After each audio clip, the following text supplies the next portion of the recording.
From Washington, the McLaughlin Group, the American original. For over 3 decades, the sharpest minds, best sources, hardest talk. The McLaughlin Group is brought to you by Siemens. Every day, Siemens Answers are helping build the future of America. Siemens Answers. Are you still sleeping? I just wanted to check and make sure that we were on schedule.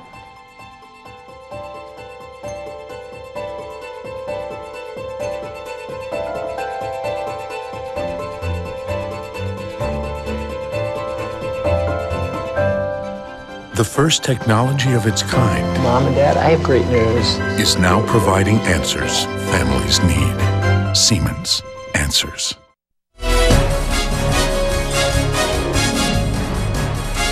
Issue 1, Putin's zero-sum game. Sochi, Russia's epiphany, where Russian athletes won 13 gold, 11 silver, and 9 bronze Olympic medals. First place. More medals than the other 87 countries. That's the world of athletics. In the world of fashion, Russia also rules. Here's Natalia Vodianova, the dazzling Russian supermodel featured on this Wall Street Journal cover. Today, Russia is undergoing a social and cultural revival. And there is the economy.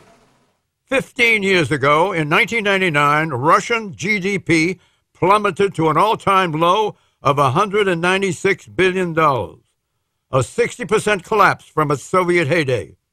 In 2012, 13 years later, Russian GDP soared to an all-time high that topped $2 trillion, a 1,000% increase. Russian President Vladimir Putin is now in his 3rd term. He's showcasing Russia's status and influence on the world stage. And he has the big mo. From the nuclear negotiations with Iran to the Syrian peace talks instigated by Putin's watershed New York Times op-ed last September, Russian diplomacy drives the agenda with the U.S. and the EU along for the ride. Now, the ongoing Ukraine drama reveals Russia's reach, including its potential for promoting détente or entente. There's the Russian military. Putin has modernized Russia's nuclear weapons, missiles, and navy, notably its exceptional submarine fleet. This week, Russia mobilized 150,000 troops on Ukraine's border with tanks, artillery, air power, and even the Space Command for reconnaissance. All of this in unscheduled military maneuvers demonstrating Russia's clout. These exercises were announced by Russia's high command in midweek through proper diplomatic channels, but with little advance notice. They are scheduled to last through Monday, March 3. What are Vladimir Putin's overarching ambitions for Russia, Pat Buchanan? In the eyes of Vladimir Putin, John, the United States and the West took terrible advantage of Russia when the Soviet Union collapsed. We moved the whole NATO alliance right up onto his doorstep. We cut him out of the Caspian Sea oil. We ignored him. What he's doing, and also with Yeltsin, basically brought the country down to where it was a joke. He wants to restore national and global respect for Russia. He's gone a long way toward doing that. He wants to restore them as a great power, not a global power, but a dominant regional power. He also wants to create a customs union that is opposite the common market and can deal with them on a straight, even basis. I think he's trying to create a great nation again that's respected and whose voice is heard. And I'm one of those who believe the United States can work with him. I see him as a Russian nationalist.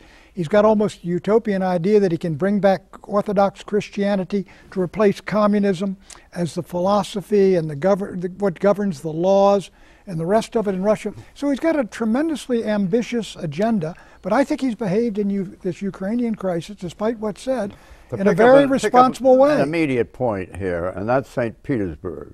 In St. Petersburg, they had a meeting of an international group. What was the name of the group? You mean the G8? The G8. Mm-hmm. And at the G8, it was hoped that the president and Putin would shake hands and converse. They didn't do so. I think we've behaved, my view is, we behave too petty as the greatest world power toward Putin. And I think he's a man we can do business with as Margaret Thatcher said of Gorbachev? We've heard from the pro-Putin corner here. I think there's been some tension. Don't knock that corner necessarily. There's been tension between President Putin and President Obama, and the Olympics were a moment for Putin to put his country on the world stage and to try to restore some of the lost grandeur. And if he behaves in an overly heavy-handed way towards Ukraine, he will undo all of the goodwill he did internationally with the $8 billion that he spent on the Olympics. He wants to show how much? 51 billion. 51 billion.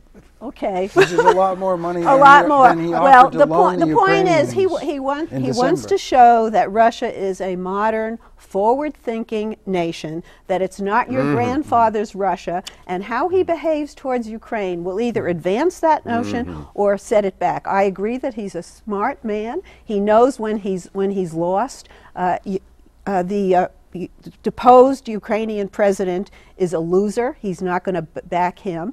He wants Ukraine to stay together. It's going to require a lot of deft diplomacy on his part and on the administration's part, but more importantly, the European Union. They're the real players in this. All right, before we go to the gentleman on my left, Kerry's consternation over Ukraine. President Putin, in a telephone conversation with President Obama just the other day, committed to respect the territorial integrity of Ukraine. And I think that's incredibly important. So we're hoping that Russia will not see this as sort of a continuation of the Cold War. We don't see it that way.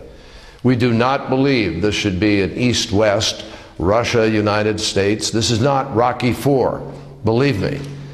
Question, if Russia intervenes in Ukraine, will President Obama reevaluate the way he sees the world and conclude that this is in fact an East-West Russia-U.S. confrontation? Guy Taylor. Probably, but that would assume that Putin and Russia are going to aggressively intervene in Ukraine. I think Eleanor made the good point that this is a real test for Putin. Putin was trying over the last 3 or 4 years to create something, Pat referenced it, it's called the Eurasian Union.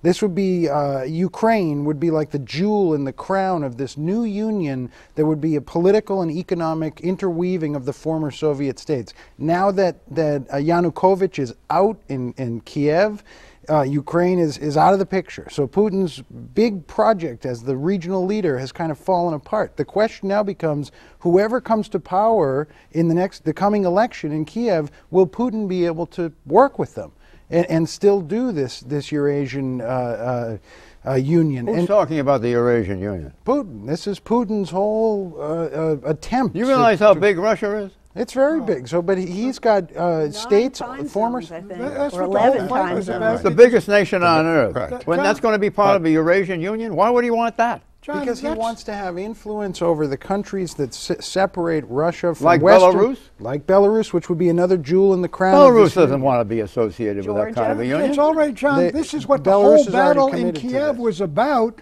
where Putin got Kiev to agree, Yanukovych to agree to join Russia rather than the EU. That's what caused the explosion. Well, will you straighten this out?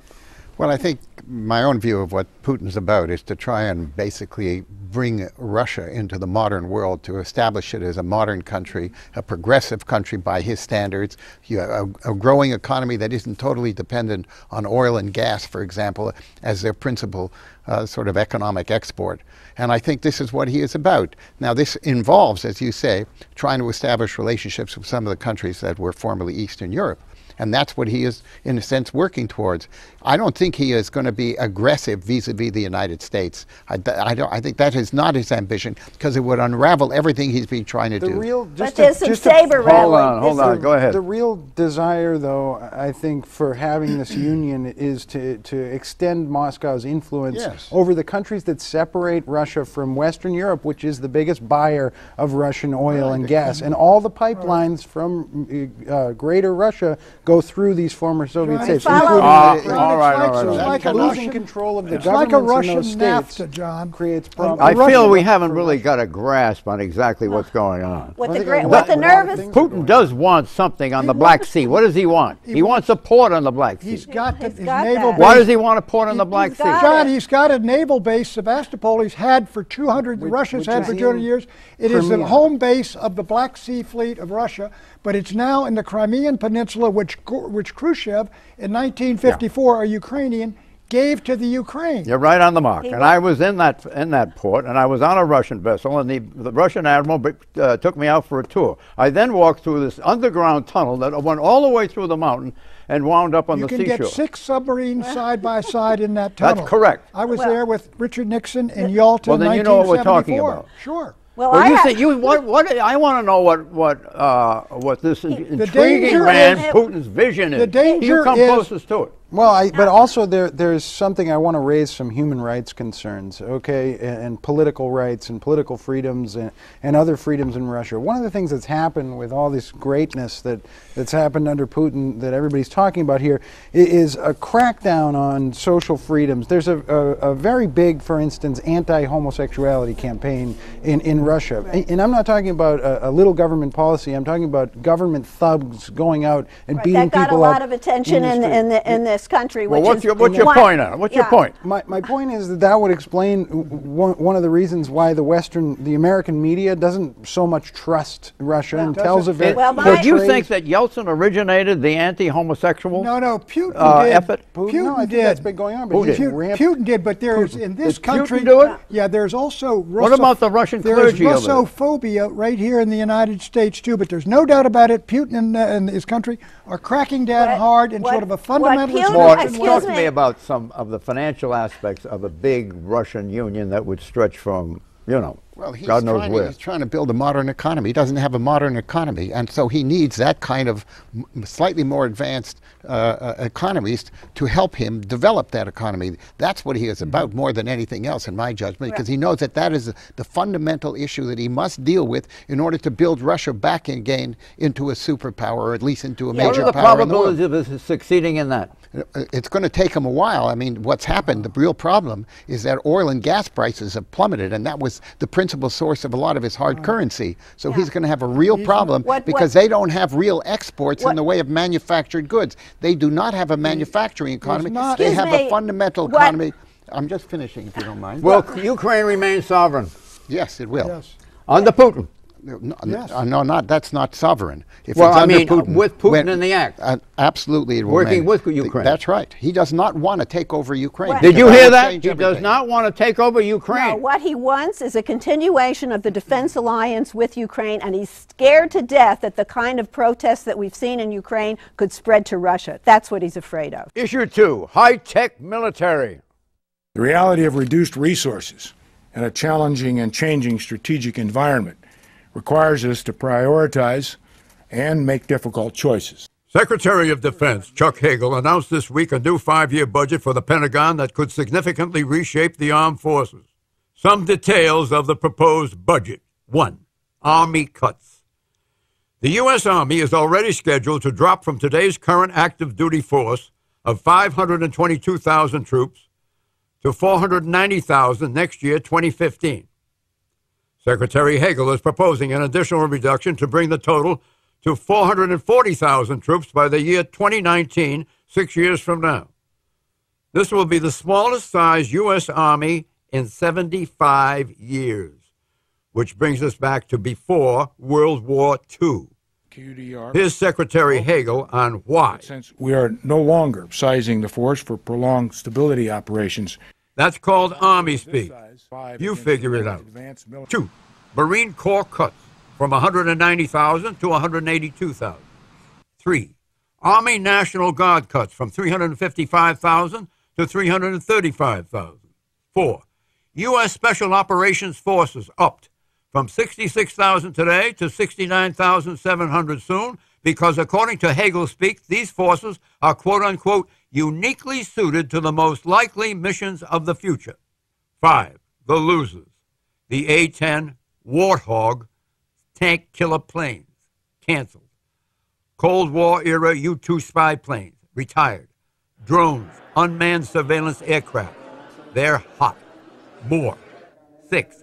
Military benefits reduced, including cutbacks to service persons' tax-free housing allowances and hikes in medical insurance copays for certain service members. 7. Base closures. Secretary Hagel wants a new round of domestic base closing in 2017, the big delicate surgery that produces the most wailing and gnashing of teeth. Base closing. President Obama will present the Hagel budget to Congress, whereupon members will haggle long and hard against any military cutbacks in their home district. By the way, despite the Hagel reshuffle, the Pentagon budget goes up each of the next 5 years from $496 billion in 2015 to $559 billion in 2019. Question: what are the prospects for this budget passing the Congress? Mort Zuckerman. Oh, I think they're reasonably good from the point of view of the administration. Everybody understands that there is just going to be huge fiscal pressure on the United States, and this is going to be one area that simply cannot stay immune to it. So there is some sense, I would say, in this country that there is some kind of duplication in the military that might actually be cut without diminishing our abilities to defend the country. And we have to save money in that part of the budget as well as many other parts of the budget. The Republican Party, which used to reflexively fight for more defense spending, is now cares more about cutting spending. So I think you're not going to get the resistance there. And the reduction in the size of the Army, while that may upset some people, it's based on an assumption that we're not going to be fighting two major land wars in the future, and that's an assumption there, and simultaneously, and that you're going to save on the personnel costs of all those people, and that is not something that Congress is necessarily going to fight. So I agree. I think this has a chance. John, does this budget lead to a sound defense posture, Pat? My view is we're going about it the wrong way. I think we continue to diminish our forces. I think it's quite enough what we have right there to defend the United States, the homeland, and vital allies. But we have commitments, for example, at 28 NATO countries who defend Japan, South Korea, Philippines are all in trouble with the Chinese. You defend the ANZUS nations. We've got all of these commitments. We have not gone rigorously and gone through these commitments that date back to the early years of the Cold War, before Guy was born, long before that, and looked at those and say, look, we can no longer defend this. We're going to drop this. They're going to have to defend themselves. We can defend this. That's what you do, and then you build your force. What's wrong with that? That's exactly what you ought to do. We haven't done it. We keep increasing our commitments and reducing the size of our force. Part of what Pat is talking about is this idea that Hagel has pushed around, the Obama administration has embraced. It's called smart defense. The idea is collaborating with our closest allies, particularly within NATO, to try and have some crossover in what different close allies are most beefed up to do. The second thing here, though, is I think there's a little bit of overreact this week. What Hagel put forward is a proposal. As you said, it's got to go chewed up through Congress now. And Hagel really looked an awful lot like Dick Cheney did back in 1992 when he was first President Bush's defense secretary after the first Gulf War, when he announced cuts and reorgs that were actually more significant than what Hagel announced this week. So this is a long time coming, and I think it will make its way through Congress. And note of caution. Former Secretary of Defense William Cohen is the predecessor to Secretary Hagel.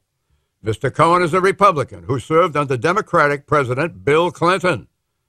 And he, Cohen, has sounded the alarm, the elephant in the room, on Hagel's proposed troop reductions.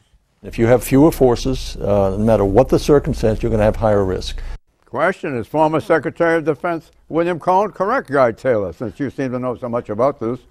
I don't think he's correct. I actually think in order for the U.S. military to build up to these nation-building size troop forces is much easier to do than to embrace the kind of reforms that Donald Rumsfeld called for originally, which is to break the force down into a more nimble, special forces capable force. He's technically correct. I mean, if in fact they're wrong and we do have to fight two major wars at the same time, then the smaller number of soldiers are going to be put at greater risk. But I think that's an assumption that most experts are willing to make. And secondly, the Marine Corps doesn't take much of a hit at all, and that's where the small covert operations, that's the military of the future. Look, technically, as Eleanor says, he's right. It is going to reduce the risk. The problem that sentence has...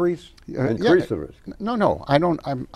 The whole risk factor for the United States in military terms, in my judgment, has been reduced around the globe. You don't need to worry about the same kind of risk that you once had before. Take a look at what is the most serious threat of a major war involving the United States. I think it's the Senkaku Islands, which the Chinese and the Japanese are really at sword's point there. Are we going to get in? And the Spratlys. Don't forget the Spratlys. Well, we're not fighting in the Spratlys, John, but also in the Korean Peninsula if something happens. But I think the Senkakus, are we prepared for that kind of conflict? Yes, I think that's what's... Who's going to sound the alarm for the Senkakus? Are you going to take care of that? Well, the point is, should the United States go to war to defend? We have a whole different level of technology in our military that makes it increasingly more effective from greater and greater distances. We don't need the kind of military forces any more than we need them in many other aspects of American life. And we have a greater military than our next dozen competitors combined. This issue, John, without bringing up the threat to American cybersecurity and the Defense Department's role in it and the need to shift budget resources towards that. The cybersecurity threat today is about what the terrorism threat was in the late 1990s. All right, keep informing us on that cybersecurity threat, will you? Exit question. On a political probability scale from 0 to 100, what are the chances that anything resembling Hagel's budget will exit the other end of the congressional process intact? 0 to 100. Pat Buchanan. It's going to be massaged, but I think it's better than 50%. Better than 50. Yeah, anything resembling is a pretty broad parameter, so I'd give it 80%. What do you think? 73. 73? Yes. 74.8. I mean, it's bound to happen to a greater or lesser degree. This is inevitable given where we are today. Is gone. Maud, hold on to your drawers. Okay. I give it a 0. Issue 3, Arizona executive action. My agenda is to sign into law legislation that advances Arizona. I call them like I see them, despite the cheers or the boos from the crowd. One bill Arizona Governor Jan Brewer declined to sign into law this week was SB 1062, a bill that its sponsors say would advance religious freedom in the state by protecting business owners from lawsuits if those businesses refuse to sell goods and services to same-sex couples. Opponents branded the proposed law as legalized discrimination against gays. They collected some 63,000 signatures demanding that Governor Brewer veto it. Prominent business leaders weighed in. An executive from Apple Inc. telephoned Governor Brewer to tell her that Apple's planned manufacturing plant might be yanked from her state if she signed the bill. Here's another factoid. Republican presidential contenders Mitt Romney and Senator John McCain both urged Brewer to veto. Plus 3 GOP Arizona lawmakers who voted yes on SB 1062, their own bill, changed their minds and wrote to Brewer to urge that she veto their bill. Further background, SB 1062 was precipitated by a recent wave of legal troubles nationwide for vendors who declined to provide goods or services for same-sex wedding ceremonies. Question, where is the dividing line between the freedom to adhere to one's religious beliefs and the license to practice open discrimination? Pat Buchanan. Well, let me give you the case that brought this law about. In New Mexico, a couple who are photographers and devoutly Christian were asked to photograph a wedding ceremony between two homosexuals, and they said that violates our religion and I'm sorry, we're not going to do it. And they were fined thousands of dollars for not doing it. Now, to me, this is an example of the homosexual community and its backers imposing their values on individual Christians who are exercising their freedom to live by their religious beliefs. This is not what we had in the 1950s with discrimination against African Americans. You know, it's individual. And one baker didn't want to make a wedding cake. He says, I don't want to do it because I don't believe that homosexual marriages are moral, so I'm not going to bake the cake. They prosecute them. Who's the bigot? That's exactly right. I think the bigotry is against the Christians. Well, you can argue that the Christians are the bigots. Well, do they have the freedom to live by their religious beliefs no matter what you call them? Well, so what? Are the religious beliefs being violated because he bakes a wedding cake for homosexuality, which he doesn't believe in? If he doesn't bake one, you can call him a bigot, but can you destroy his business? Oh. I'll leave this to the Supreme Court to decide these individual cases, but if you are a commercial establishment and you're making cupcakes or you're making pork sandwiches or you're making matzo ball soup, you need to sell to whoever wants to come and buy that. Yeah. You can't assume that somebody is gay, and how do you tell? Quickly. And in Arizona, the business community rose up, and the pocketbook trumped ideology. I want to know which way the court's going to go. You care to say? Quickly.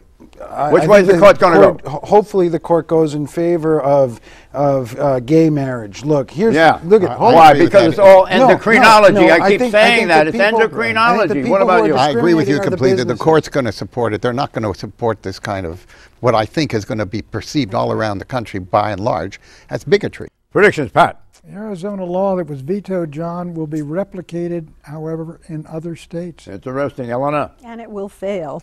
Debbie Dingell, the wife of Congressman John Dingell of Michigan, will easily win his congressional seat and continue the Dingell name in Congress that's been there since the days of Franklin Roosevelt.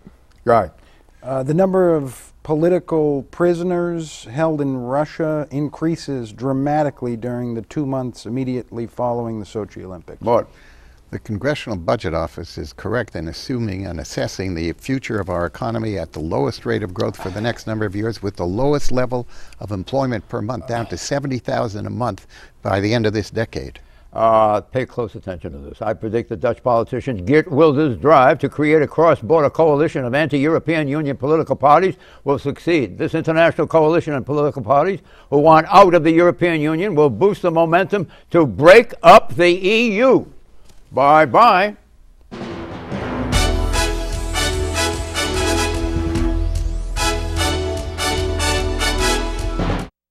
The McLaughlin Group is brought to you by Siemens. Every day, Siemens Answers are helping build the future of America. Siemens Answers. Are you still sleeping? I just wanted to check and make sure that we were on schedule.